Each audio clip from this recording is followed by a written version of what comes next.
গো ভাই, গোস্ত দেবে না নাকি? হ্যাঁ দেবে। বিয়ের বাড়িতে গোস্ত দেবে না তাই কোনোদিন হয়? খেতে থাক, ঠিক দেবে। ভাই মাংস দেবে না? এতক্ষণ কি দেখালি? এতক্ষণ ঘুগনি দেখানো।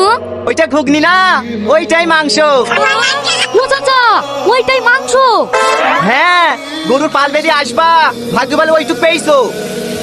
আর কেউ বাকি আছে মিষ্টি খাওয়াতে? না আর কেউ নাই। এই শফিক ওঠ। কোথায় উঠছেন ভাই? আগে টাকা দেন, তারপরে উঠেন। দেখতে পাচ্ছেন না সেট পিন মারা আছে? বুঝতে পারছিনি ভাই বোনকে বাড়ি নিয়ে যাওয়ার লেগে ছটফট করছে। হ্যাঁ হ্যাঁ, আমরা আবার আটকাবো না। সেট পিন মারা 500 টাকা দেন, দিয়ে বোন খেলে চলে যান। কি 500 টাকা? 500 টাকা হবে না, এ দেখো 200 টাকা লেও। ভাই তুমি কি করতে যাচ্ছো? তোমার কি একটু জ্ঞান নাই? ছেলে মানুষের হাতে কেউ এত টাকা দেয়? এই টাকা লো 5 টাকা, লাদিন কিনে খাইও।